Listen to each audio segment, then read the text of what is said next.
This video might take a while, but do you remember this? The Trayvon Martin murder case got just about everybody talking about race, and not just specifically how it related to the case. It got some, many on the political right, wondering why the so-called liberal media wasn't talking about other problems in the black community. Let's talk about race. Let's talk about black-on-black violence. The outrage that I have is in the lack of really the national attention to what is an epidemic of crime in the black community, committed largely by blacks. Why aren't we talking about it? Good question. Actually, that's not a good question. We've talked about it many times on this show and on CNN. It's actually a good deflection, as I've said a number of times to a number of guests here on CNN and also on the radio. David, do not do that false equivalent. That is no, not I'm not trying to equivocate, but outrage. Yeah, but listen, crime happens all the time, and because a crime happens, it does not mean that you should shift the focus from what happened here. Let's stick to this particular point. Okay, so on this issue then. Thank you.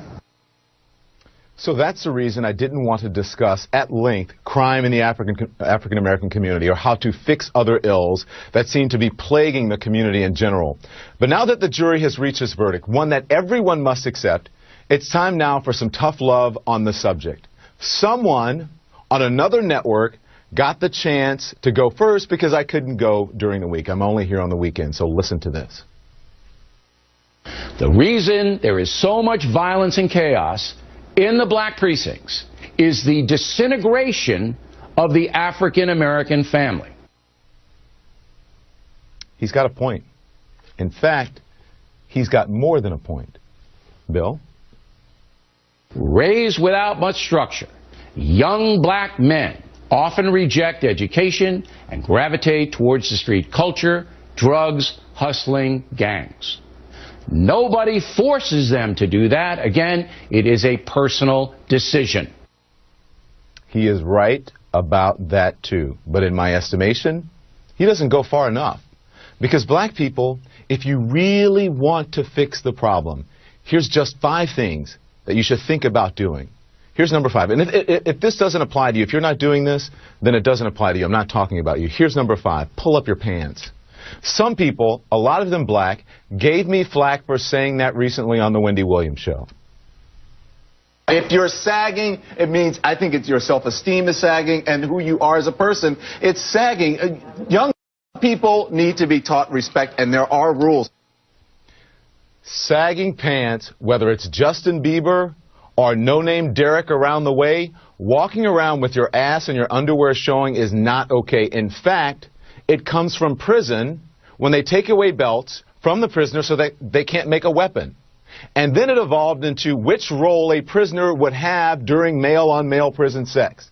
The one with the really low pants is a submissive one. You get my point? Number 4 now is the N-word. For our generation, what we did was we took the word and we took the power out of that word. We took this word and we made it into poetry. I understand poetic license, but consider this. I hosted a special on the N-word, suggesting that black people stop using it, and that entertainers stop deluding yourselves or themselves and others that you're somehow taking the word back. By promoting the use of that word when it's not germane to the conversation, have you ever considered that you may just be perpetuating the stereotype the masser intended?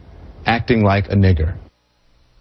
A lot of African Americans took offense to that too, and I wondered if I gave the right advice. I really did.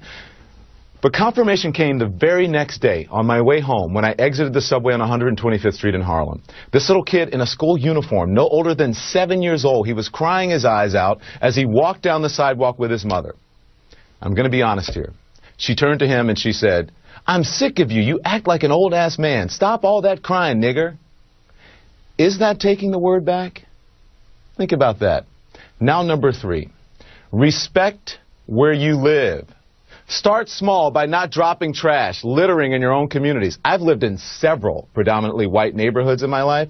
I rarely, if ever, witness people littering. I live in Harlem now. It's an historically black neighborhood. Every single day I see adults and children dropping their trash on the ground when a garbage can is just feet away. Just being honest here. Number 2, finish school. You want to break the cycle of poverty? Stop telling kids are acting white because they go to school or they speak proper English. A high school dropout makes on average $19,000 a year. A high school graduate makes $28,000 a year. A college graduate makes $51,000 a year. Over the course of a career, a college grad will make nearly $1 million more than a high school graduate. That's a lot of money. And number 1, and probably the most important, just because you can have a baby, it doesn't mean you should, especially without planning for one or getting married first. More than 72% of children in the African American community are born out of wedlock. That means absent fathers. And the studies show that lack of a male role model is an express train right to prison. And the cycle continues. So please, black folks, as I said, if this doesn't apply to you, I'm not talking to you.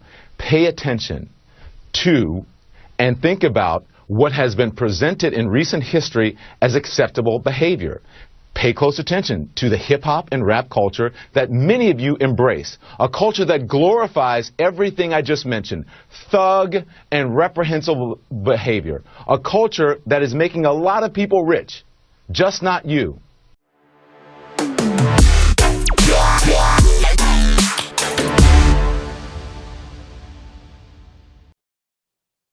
So Don Lemon has truly won Bozo of the Year award.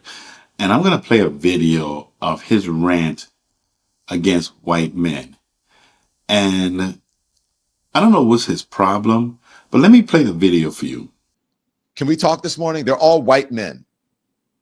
So my question this morning is, white men, are you okay? Are you okay? You're sending troops, National Guard to cities. You keep talking about, oh my gosh, Chicago and black on black crime. I want to know, white men, are you okay? Because that is the real issue here. Because this country keeps waking up to bodies in the pews, blood on the floor, gunfire in public places. And the faces behind the trigger looks the same nearly every single time. This is just the truth. I don't care if you get mad about it. Every single time, the face behind the trigger looks nearly the same. It happened again this past weekend. It was Michigan. It happened in North Carolina. Places of worship, places of gathering. Many of these are white spaces. Now, look, and white ladies, come get your men. Like, I don't know what's going on. Maybe you can help us out here. Families who got up in the morning thinking that they would come home at night, but they didn't, because another man, another angry, radicalized white man decided that he was judge, jury, and executioner. So this guy's sick, all right? I don't know what's wrong with this guy. So he wants to know what's wrong with white men because I guess he feels that white men are the cause of all the violence here in America and probably around the world. And, you know, he goes and he attacks white men. He attacked Megyn Kelly. You know, this guy is a complete bozo, okay? And the funny part is he's married to a white man. He's married to a white man, and you know, he says some really ridiculous things. Let me finish playing this video for you so you can see that this guy, he's doing this for clickbait, okay? Okay, for instance, I just started this podcast, right? So I'm going to have low turnout. My job is to build it so that I can get a high turnout. That means using different resources and things like that to draw more viewers. That's what he needs to do. But he probably looked at the analytics and noticed that on certain shows where maybe he's talking as a nutcase or a basket case, he get more viewership than compared to when he's talking about something else. Maybe he's talking about him and his husband, and nobody wants to hear that crap, so they don't listen to it. And so he sees low viewership. So he has to come out and talk like this about white people. White men, are you okay? And all this other dumb stuff. And going into statistics when he's not using per capita, he just going by the numbers, because the mass numbers of shooters, which shows that, hold on, I got that stat right here, which shows that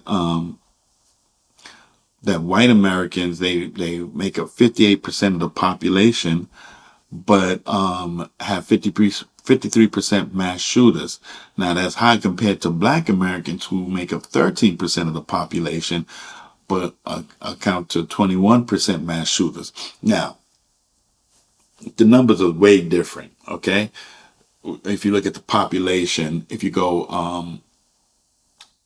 by the rate per 100,000,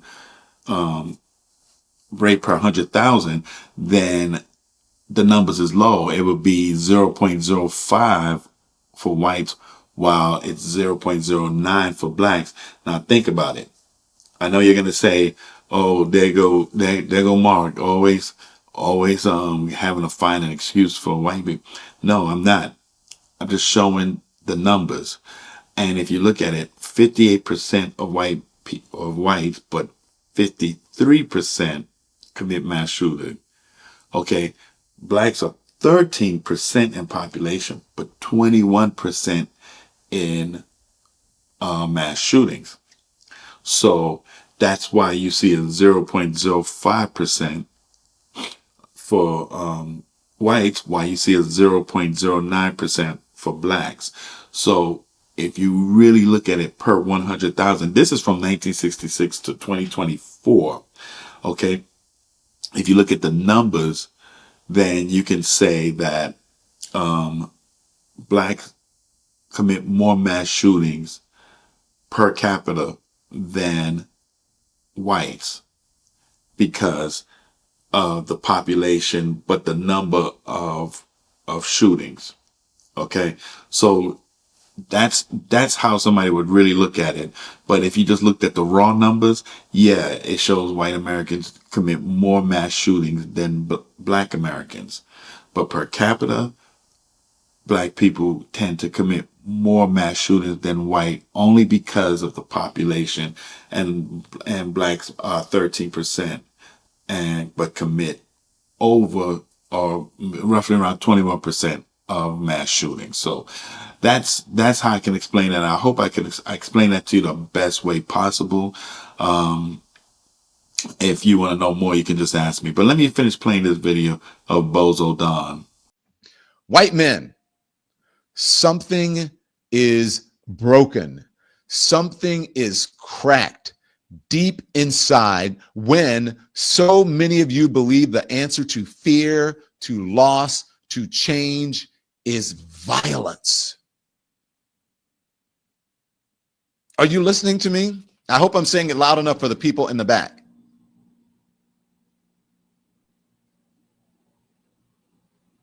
Something is cracked deep inside when so many of you believe the answer to fear, to loss, to change is violence. And the leaders you follow, those leaders are not going to save you. They will use you. They are co-opting you. They will cheer your rage in private and then wash their hands in public when you pull the trigger. They're going to call you a lone wolf while they keep spreading the poison.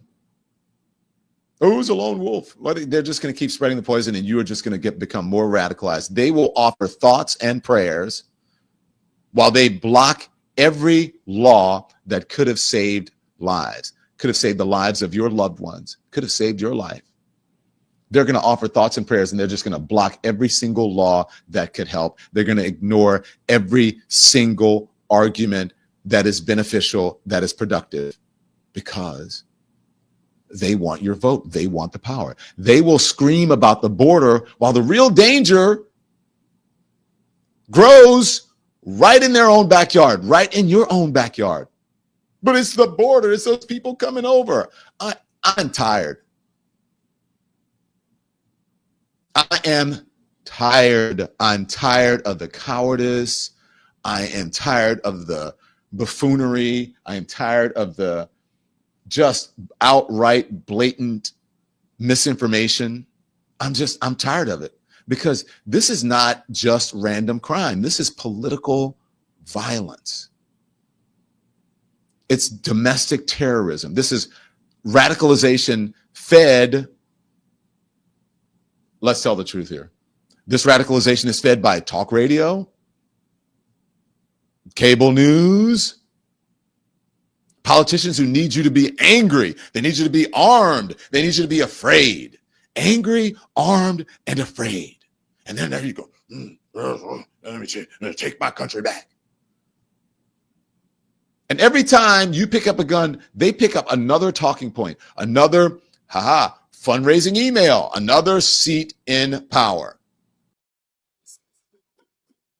This guy Don Lemon is a trip. So he thinks white men is broken deep down inside, right? Coming from a man who's married to a white man. And the only thing that's probably getting broken and going deep inside is in him from that same man he's married to. Because you seen the height of that white guy? He's tall. So I know he's getting deep inside his hole. And he must have had an argument because he probably broke him a little too hard, and now he want to do this video because it doesn't make any sense. This video is, Don Lemon is a fake racist. Okay, that's how I want to call it. He's a fake racist. Him and that one, the other one from MSNBC, Joy Reid, they're racist, and it's plain and simple with this dumb video that he put out. Okay. And I don't even know what to say. Let me see. I know he went after Megyn Kelly, and Glenn Greenwald. What it says, accusing Megyn Kelly and Glenn Greenwald of deflecting from political violence by pivoting to crime statistics that target black men. It's so funny because I played the first video, and yes, he did the same thing. And it's funny that they always targeting, like black people would say, oh, it's white people. But let's look at the statistics. Blacks lead in homicide, robbery. I mean, the list go on. We commit most of the homicide here in America. So I don't know why Don Lemon wants to say that Megyn Kelly and them are pivoting from the statistics of white people. And I talked about the numbers where even though the raw numbers show whites leading in mass shootings, if you go per capita,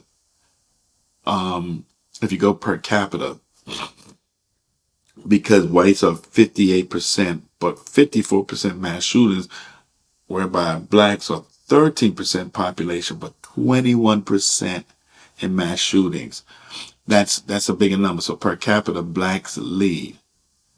And so you have to now ask yourself, what's really going on. So Don Lemon should really focus on real numbers and stop making stuff up in his head. Because this guy, and what he really needs to do is stop doing his little dumb Don Lemon show, or what he likes to call himself, Don Lemon, but it's Don Lemon.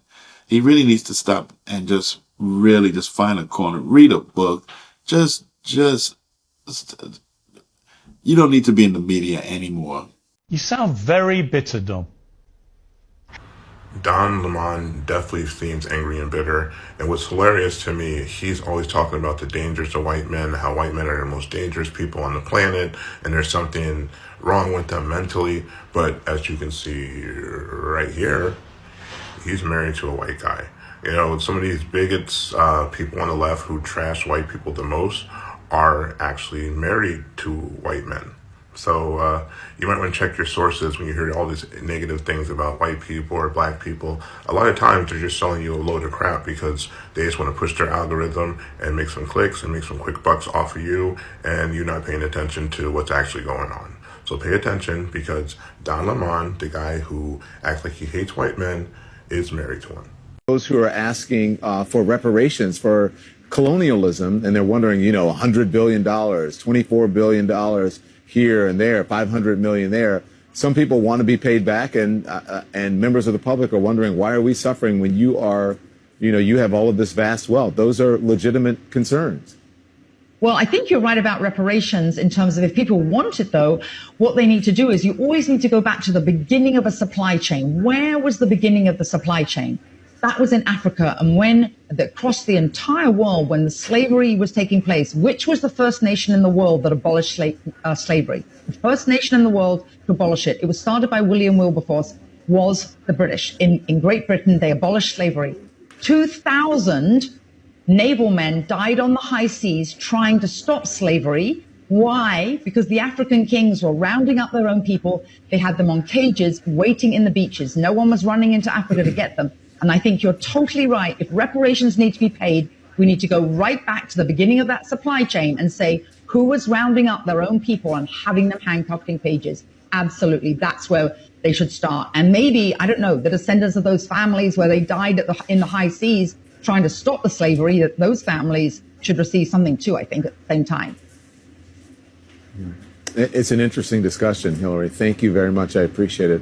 How they got it? They got their Second Amendment rights, and they actually got the NRA played a big role in that. But today, Don, the NRA did not play a big role in that. Absolutely, they trained black Americans how to use firearms. That's a lie. That's not. The NRA did not play a big role in that. This is just historical fact. But Don, not historical fact. The part that I just find because you say it's historical fact. The part that I find insulting is when you say today black Americans don't have those rights after we have gone through civil rights revolution in this country. You are sitting here telling an African American about the rights and what you find insulting about the way I live, the skin I live in every day. Here's where you and I have a different point of view. Black and white that black people don't have in this country, and that black people do have. Well, here's where you and I have a different point of view. I think we should be able to express our views regardless of the color of our skin. We should have this debate I'm not saying you without me regarding you as a black it's man, insulting that but you're me regarding here, you as a fellow citizen. That you're That's sitting what I think here, we should see. whatever ethnicity you are, explaining to me whatever ethnicity about I'm, what it's like to be black. Whatever in America. ethnicity I am, I'll tell you what I am. I'm an Indian American. I'm proud of it. But I think we should have this debate. Black, white doesn't matter. I think we should have this on debate. The content of the ideas. If you're going to do it, you should do it in an honest way and in a fair way. And what you're doing is not an honest and fair way. Okay? We appreciate you coming on. With due respect, Don, I look forward to continuing that conversation.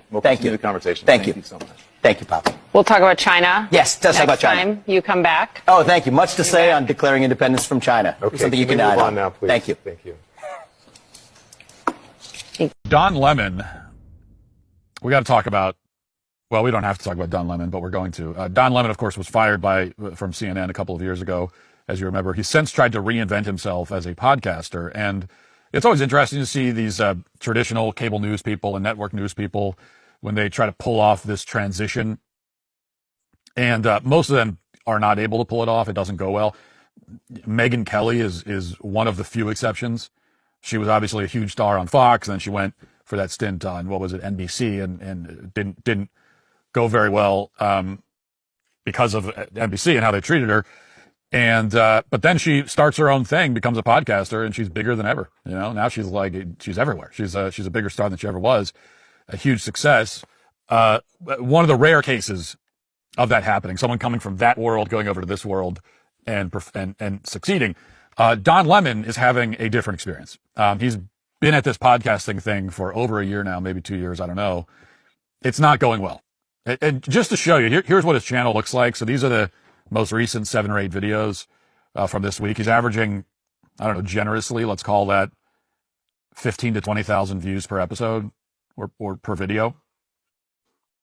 He also has an audio only version, just like we do. And I'm not sure what his exact, I went and I was curious. I went to the Spotify charts to check it out, see where he's ranked. And if you look at the news category for podcasts on Spotify, they list the top 50 in just that category. And he's unlisted. He didn't make the list at all. So he's not even in the top 50. He's not ranked. And, so it's pretty pathetic. But, and also drawing your attention back to the screenshot. of his channel. Look what he calls his episodes. He either labels them a hot take, because that's what you do when you have a hot take. You label it a hot take in the title. Hey kids, here's my hot take. How do you do, fellow kids? Want to hear my hot take? And he either calls it that or he calls it a lemon drop. Which, come on, Don. Now I get it. It's a pun involving your name. It's sitting right there for the taking. Maybe someone suggested it to you and you just couldn't resist. Maybe somebody said, oh, you know what? When you do like a short video, you could call it a lemon drop. And maybe you just couldn't resist because but you can't do that. Okay. Like my name is Matt, but you don't see me labeling my episodes. I don't know, welcome Matt or something. You got to have some self-respect is all I'm trying to say. So all that's really beside the point though. That just establishes that Don Lemon is a pathetic failure. I wanted to establish that total failure of a man, but maybe that explains why he's now lashing out. So here he is in one of his recent, barely viewed episodes, lashing out at white men. Listen. Wake up, white men. What the is wrong with you? But you're too dumb to even realize that because you're lazy and sitting in front of a computer or a phone and you're just eating it up. Oh, my God. So I picked those videos because I wanted you to see how much of a bozo Don Lemon really is. Vivek Ramaswamy, he really educated him. Don Lemon didn't know what he was talking about. And you could see his co-host looked like she was getting annoyed, not with, Vivek, but with Don Lemon. And he probably was a real a-hole, at CNN. That's probably why they fired him. Nobody could take him anymore. And his behavior, it was just probably ridiculous. Okay. And then he's constantly attacking Megyn Kelly, telling Megyn Kelly, F you and all that stuff.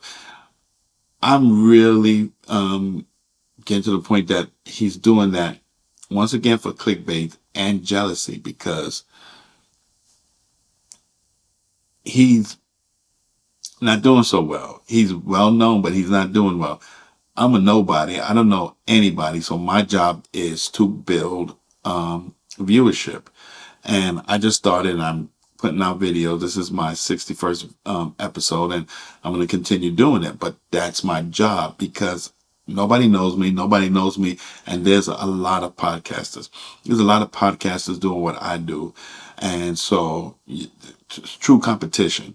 So I have to try to garnish as many viewerships as possible. And, in order to do that, you have to continue fighting and pushing and believing in yourself. Don Lemon was so conceited that he probably felt like everybody's going to come see Don Lemon and really nobody is but the few that he's getting. So, but, this Don Lemon outburst, white men, are you okay?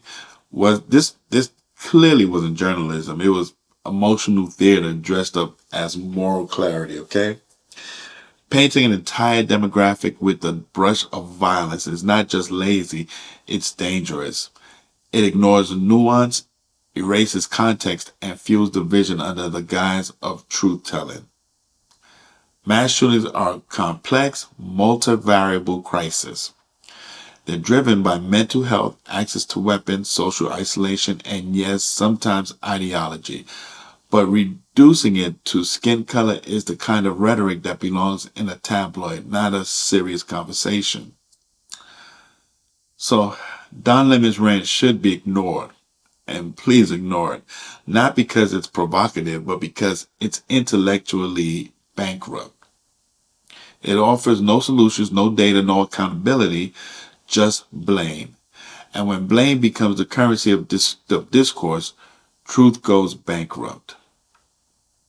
So, my opinion, let's move past the noise. Let's focus on facts, systems, and solutions. And let's stop giving airtime to anyone, left or right, who trades in outrage instead of answers.